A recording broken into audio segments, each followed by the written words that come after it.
Esporte no Ar, uma live 100% feminina no mês em que se comemora o Dia Internacional da Mulher. Aqui a gente vai falar sobre arquibancada, emoção, rivalidade, mais digo no futebol e muito mais. Então se prepare e vem com a gente. Vamos começar se apresentando as convidadas? Boa noite, Yasmin!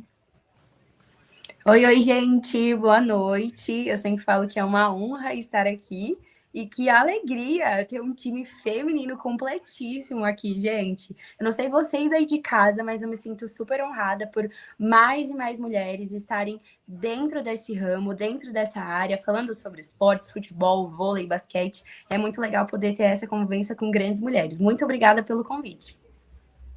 Isso aí. E agora você, Sara Andrade. Oi, gente, boa noite. Queria agradecer vocês por mais um convite, por mais uma oportunidade de estar participando aqui da live com vocês.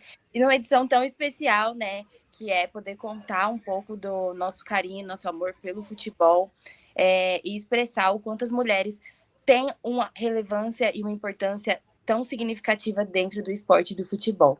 Muito obrigada, pessoal. Isso aí, Sara. Eu também vou me apresentar. Meu nome é Gabriela Vilela, sou radialista, trabalho com marketing e também estou muito honrada de participar dessa live 100% feminina. Queria agradecer muito ao Rafa e ao Fabinho. Ai, meu Deus, gol do Palmeiras, perdão. Por ter nos dado esse convite, viu?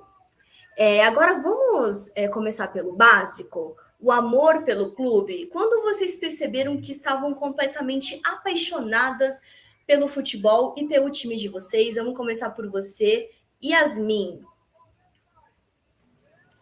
Olha, Gabi, eu confesso que é uma pergunta um pouco indecisa e confusa para mim, porque a minha família é apaixonada pelo futebol. Então, principalmente, a parte da minha mãe é uma bagunça. É santista, é vascaíno, corintiano, flamenguista, então é uma bagunça. Agora, do meu pai, é 100% palmeirense, não tem um ali. Então, se alguém colocar um pezinho no Corinthians, volta pro Palmeiras.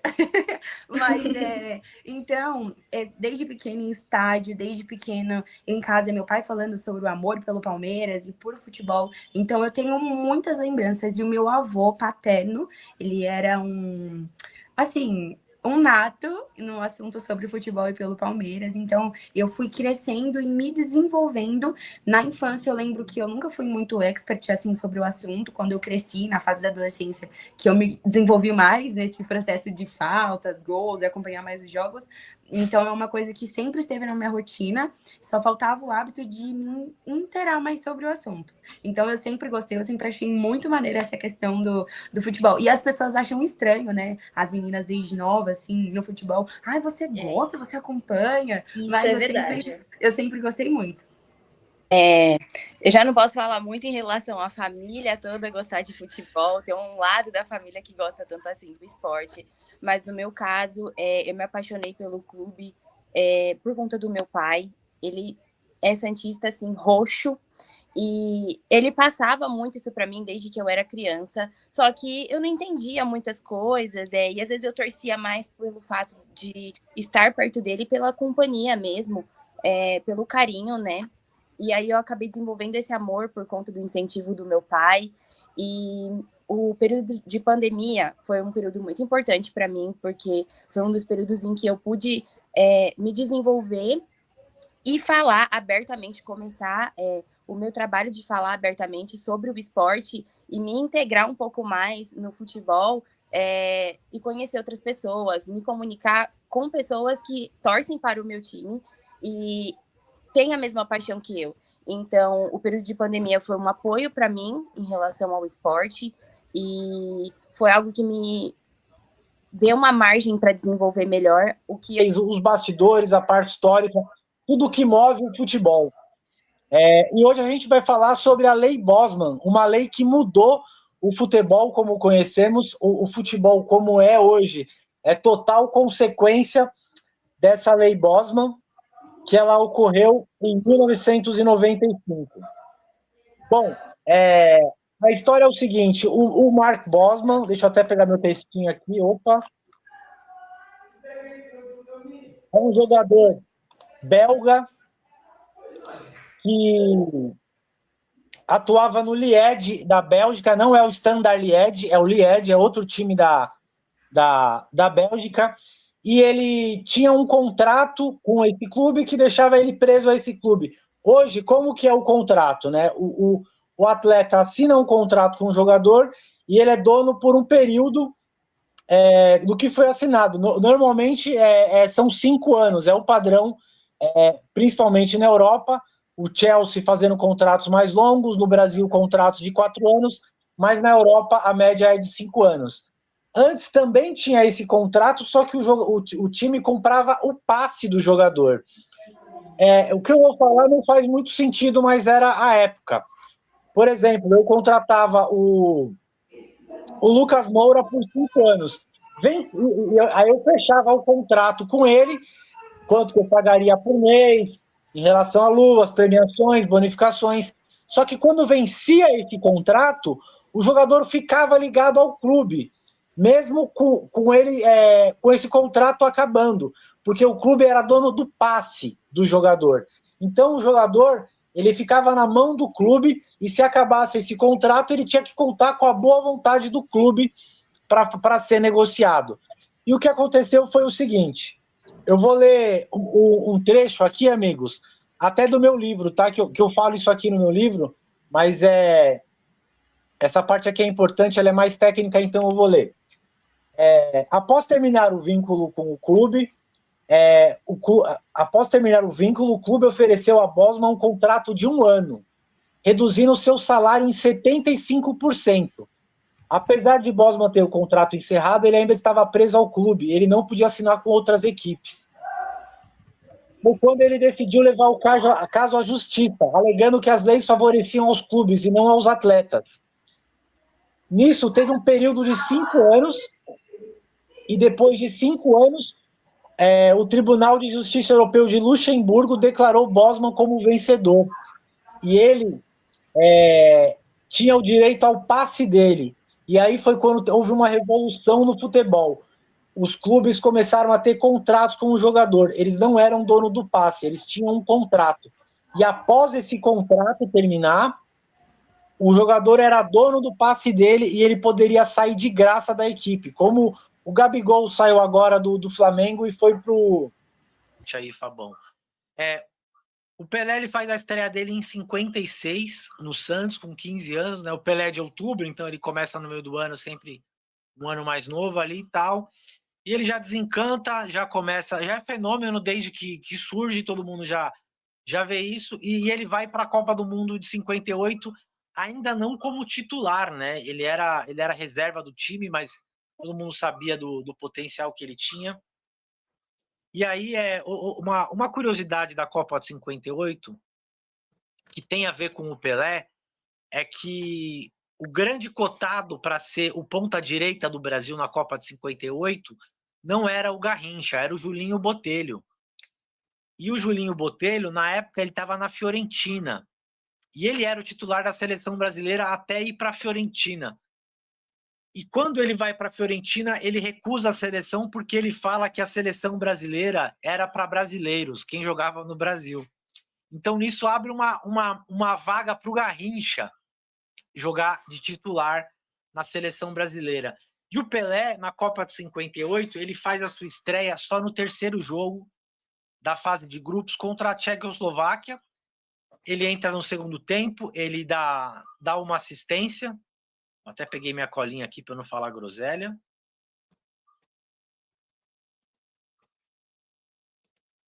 É isso, ele entra contra a União Soviética. Ah, não. Ele faz ele entra contra a União Soviética.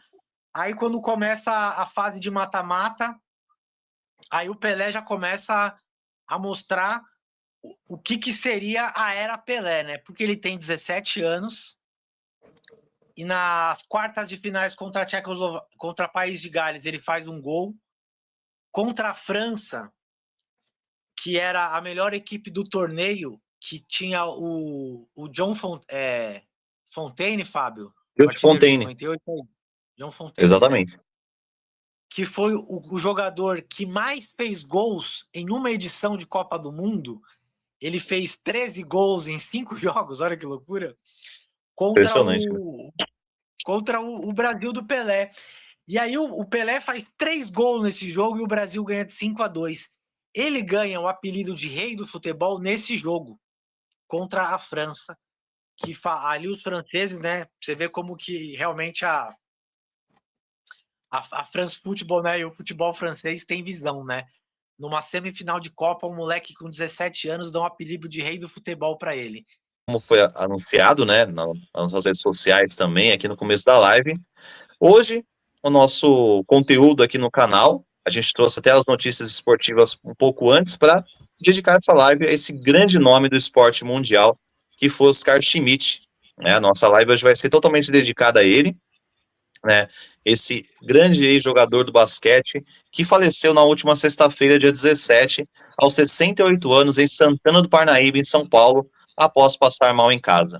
Conhecido mundialmente como Mão Santa, ele deixa um legado monumental no basquete e na cultura esportiva brasileira como um todo.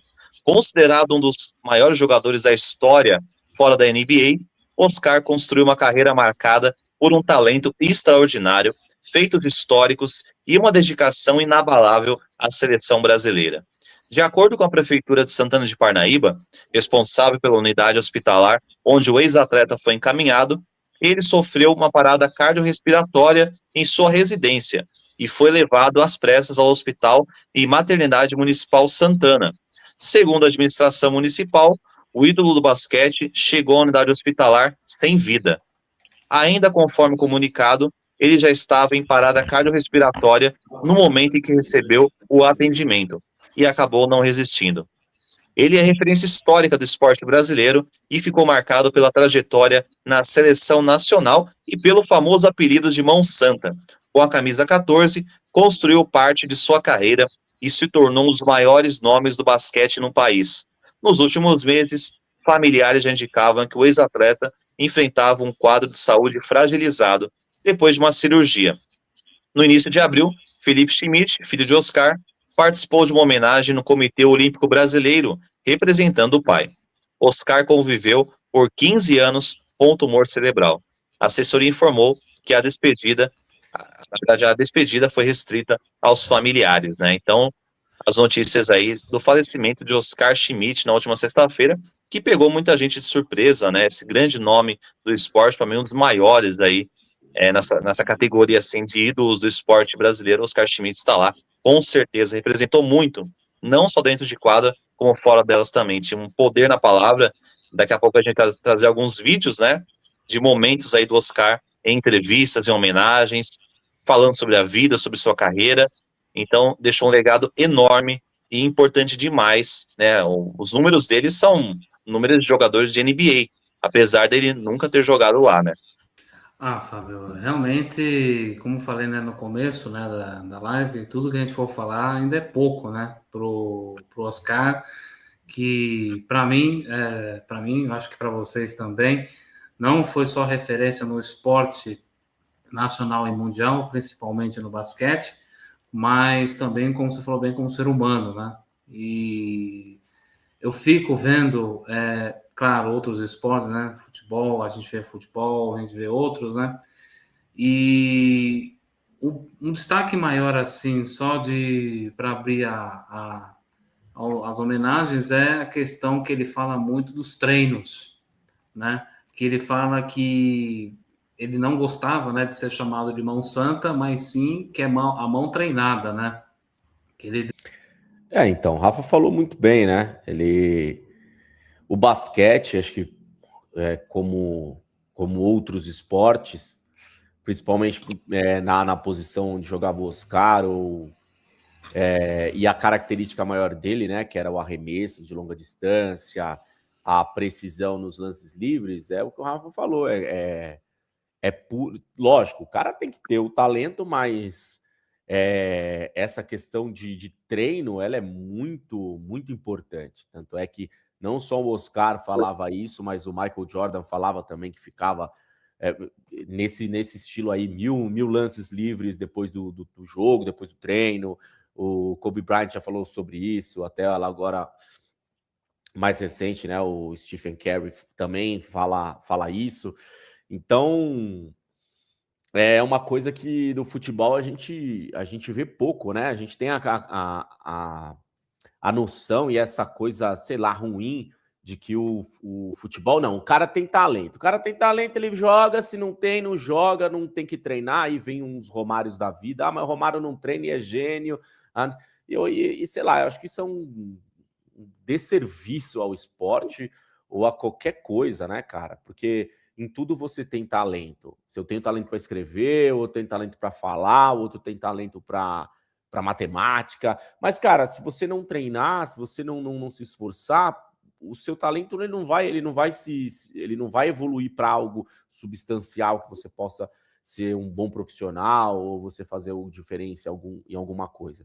Infelizmente, no futebol, principalmente aqui no Brasil, né, que é onde a gente vive, não sei como é que é esse pensamento lá fora, mas a gente tem essa coisa de que no futebol não precisa treinar. Futebol, você joga, você joga. E aí o que o Rafa falou é perfeito. Por causa desse tipo de coisa, hoje em dia a gente não vê mais gol de falta. No futebol brasileiro, menos ainda, mas lá fora também não. A gente vê muito pouco. E era uma das coisas mais legais.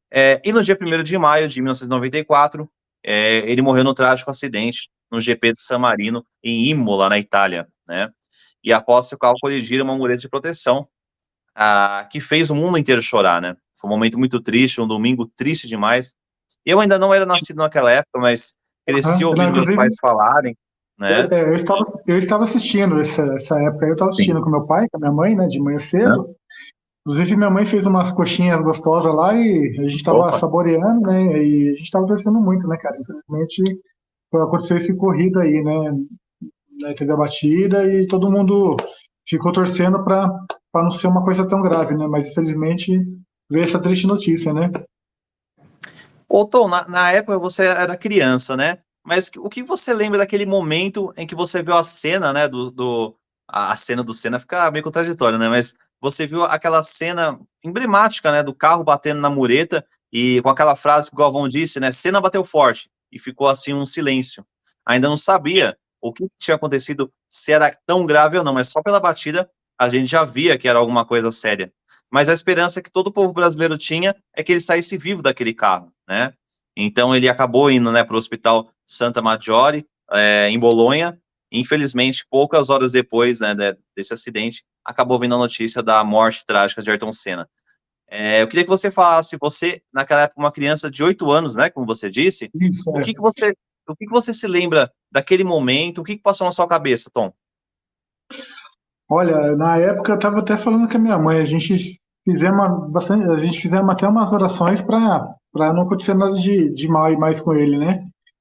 E eu falei, eu acho que não vai sim, né? Acho que tomara que Deus não deixe ele acontecer nada de grave com ele e esperamos que ele volte, né? A gente estava torcendo para não acontecer nada demais com ele. A gente rezamos bastante aqui na sala, né? Tava eu e minha mãe lá. E aí a gente nunca esperava ter essa notícia, né? Eu achava que ia ser uma coisa só de ter machucado mesmo, né? A gente nunca esperava que fosse uma coisa tão grave mesmo, né? Como o Galvão falou que foi uma coisa, bateu forte, eu falei, ixi, vamos torcer para não ser nada de grave, né? Porque ele tava com capacete e tudo, né? Só depois que a gente foi saber, né? Depois de tarde que a gente foi saber que, infelizmente, foi muito grave mesmo, que veio a notícia, né? Realmente, eu estava vendo uma matéria esses dias, inclusive ontem, né? Eu vi uma matéria que o Roberto Cabrini fez, porque naquela época, né, em 94, o Cabrini, que atualmente está na Record, ele era repórter da Globo, então ele cobria diretamente a Fórmula 1. Era o Galvão Bueno, narrador, o comentário era do Reginaldo Leme, e a reportagem era do Cabrini, né? Então ele sempre esteve junto ali com o Ayrton Senna, né, no auge da carreira dele, e nesse dia ele também estava. Tanto que depois que aconteceu esse acidente, que retiraram o Senna, levaram de helicóptero até Bolonha, no Hospital Santa Maggiore, o Cabrini, ele foi também para o hospital. Então ele ficava falando lá pro Galvão, pro pessoal da Globo, o que estava acontecendo lá no hospital. A notícia que foi nos dada naquele momento era que o Senna chegou vivo no hospital, né? Foi falado Sim, pelos foi. médicos naquele momento. Então aí o Cabrini ficou lá, junto, lá de plantão, e aí a cada momento vinha um boletim novo. Tanto que os 2 primeiros boletins, né, de notícias assim do estado de saúde do Senna, ou a situação que ele estava no momento, foram dados durante a corrida. Por incrível que pareça, a corrida continuou, apesar de tudo isso, eles continuaram a corrida. Realmente o Ayrton, ele representa, como você falou bem, um ídolo, né? Uma lenda que, principalmente para a época de 90, início dos anos 90, que o Brasil estava precisando de alegrias, ele era a única alegria para nós, né, brasileiros. E não só no Brasil, como no Japão e no mundo, ele é realmente o piloto maior entre